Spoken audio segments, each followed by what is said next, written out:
So you actually don't need a big following online or a huge email list to actually sell your first digital product or your first book. And in this video, I'm actually going to show you how I did it. Before I had a huge following, before I had a huge email list, before anyone knew who I was, right? So you really don't even need a platform.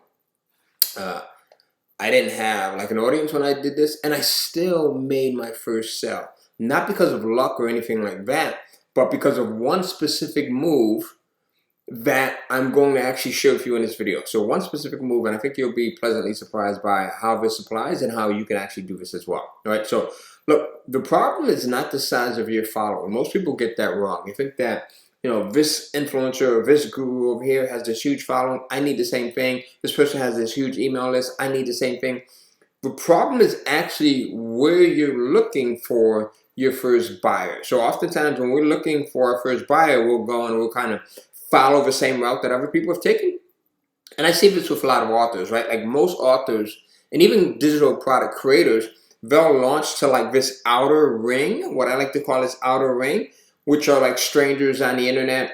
It's really a cold audience, people who have never heard of you before. And the algorithms, they have not yet learned the trust of those people. That's one of the biggest problems. And then they wonder why nothing is kind of happening, right? So the authors and the creators that do this. The first sell almost always comes from what I like to call the inner ring. So you got your outer ring and then you have your inner ring. So these are people who already know you, right? These are people who already have some level of trust in you. People who would open a message from you, right? These are people who have some level of familiarity, as I talked about in the previous video. The following size problem is a myth that I no longer want you to believe in.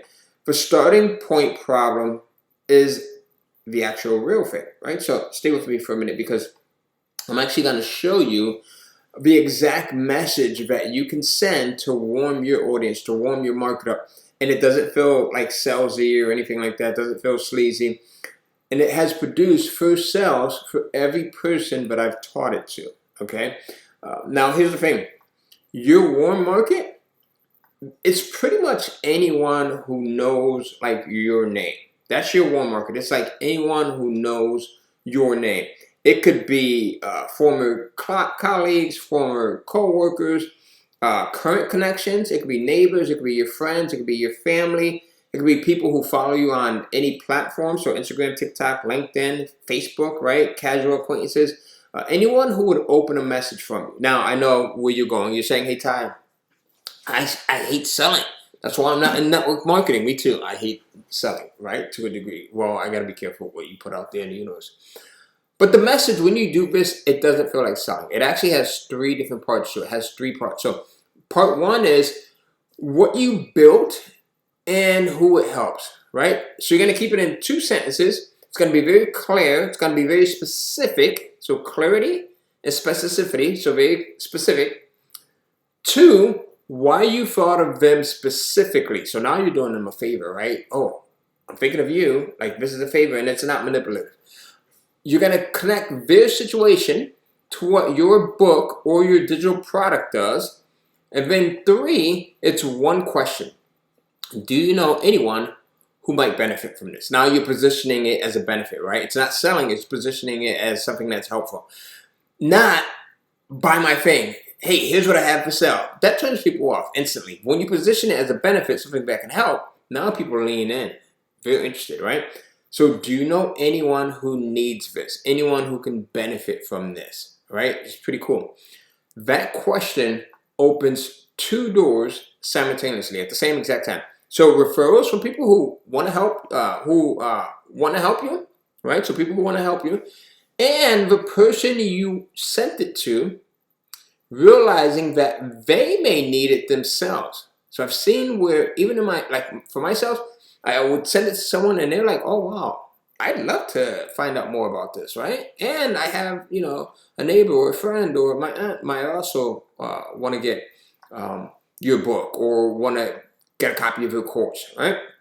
Now, after the warm market, the next move is targeted outreach, right? So it's not cold outreach to like random strangers. You're not doing anything like that, right? It's targeted outreach to people who are publicly asking, the question your book or your product answers. All right, so hang with me for a second here. Here's where you find it. Facebook groups in your niche, like I did really well starting off this way. I don't do it as much now, but really well starting off this way. And something new that I did not do, but you should, because it's a huge opportunity here, Reddit. And I say new because when I first started out selling digital products and books online, Reddit wasn't around. But Reddit threads where your topic is being discussed. Really cool way to do it. Now you have to do it in an ethical way. You're not spamming. You're not coming in sleazy, right? The YouTube comment sections on videos about your topic. Goodreads communities for authors, right? So Goodreads. LinkedIn posts from people kind of describing the exact problem that your product or your book, if it's a nonfiction book, solves. If it's fiction like romance, discussions where people are talking about some of their favorite romance types of books, right? Romantasy, whatever it might be. The approach is you're going to answer their question first with real value. This is what I do. Answer their question first with real value.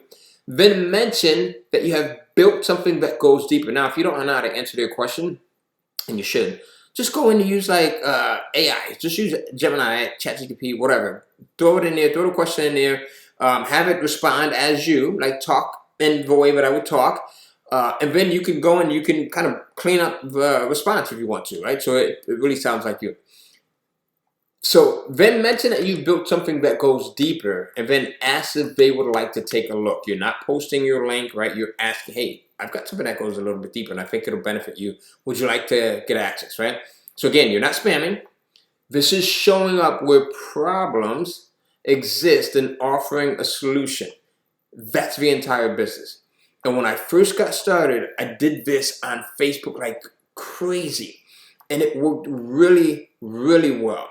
All right, so the long-term answer to no one knowing that you exist is the content. That's like the long-term answer, right? Not just any content. It's content that directly answers the question that your book or your digital product solves. It's for authors, it would be like YouTube videos about the topics in your book.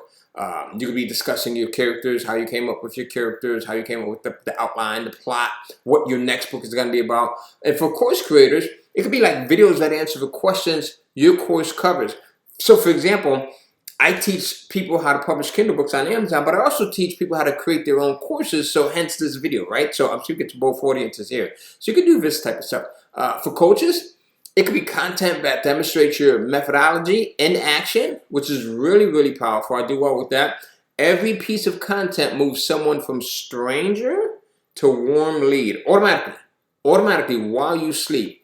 YouTube is the most powerful platform for this, right? A video posted today, what happens is it keeps sending the right people to you for years. I have people that watch videos that I posted 5, 6, 7 years ago, and they'll still come in and they'll interact with me or they'll buy things, right? So, but while that machine is building on YouTube, start with the warm market first, right? Use content to build a long-term game. Use outreach to get the first sales now. 3 moves, and you do it in this order, right? Move number 1, warm market outreach. This week, like today, you tell the people who already know you what you built or what you're building, right? You don't even have to wait until it's done. Ask who they know who might need it.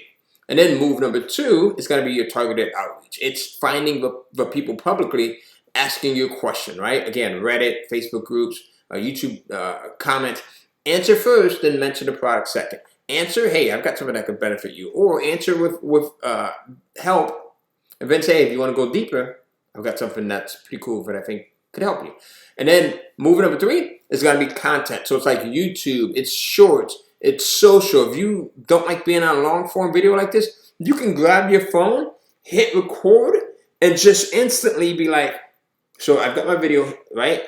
And it could be like, hey, Cohen here, look, if you were looking for ways to get more leads, get more sales, even if you've never sold anything before, here's how you go in and do it. Step 1, step 2, step 3. Boom. That's your short, right? You don't have to be on camera forever. You do it in like 45 seconds.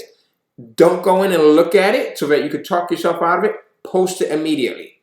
And boom, you do that enough. Repetition is the mother of skill. You do that enough, and before you know it, then you can do like a 2-minute video or 5-minute video, right? It's like progressive overload, progressively working out. right? And then, so move 1 and 2 will get you the sales now. Move 3 gets you sales for years and years to come, all right? So you do all 3 of them, do all 3. So let me tell you where my first sale actually came from. It did not come from YouTube. Did not come from social media in a way that you would think, like Instagram or TikTok or anything like that. It did not come from an ad. It came from a conversation with someone who already knew me. And again, on Facebook, right? So I was doing this on Facebook, who already had some level of trust in me. I told them what I had built. I explained who it was for. And I asked it, look, do you know anyone who might need this? And they said, exactly. I might need this myself. That first sale did not change my bank account, but it changed something more important. It was a paradigm shift for me, right? It proved that the model worked. It proved that what I had built had value to someone other than me, and value enough that they would be willing to pay for it, right? That proof is worth more than any following, so go get your proof, right? So now, look, here's where you are. You have the 3 moves that I just shared with you, and the next thing that most people ask is, once someone lands on my sales page or on my funnel, how do I make sure that they actually buy? Or how do I increase the chances that they actually buy, right? How do I increase like my conversions? Getting there is one thing. Converting them is another. We have a really high conversion rate. I built out tons of books, hundreds of books, fiction and nonfiction, over 200 digital products. You've probably purchased some of my digital courses and things like that. Products that range from like $495 all the way up to $25,000. So I know how to convert. We have some of the highest conversion rates in the industry. In the next video, how to write a sales page that actually converts, I show you the exact structure that turns a visitor into a buyer. That video is right here. All right, go in, watch that bad boy, and let me know which of these 3 steps kind of resonate with you the most. Give me a 1, 2, or 3. And remember, we always give away prizes to people. Well, not to everyone, but we have contests, right? So when you go and you comment on my videos, that increases the chance that you are entered in to win a prize. And oftentimes what we do is we give away some really cool cash or gift certificates or things like this, right? So you definitely want to go in and enter your name in and go in and watch that video, all right? I'll see you.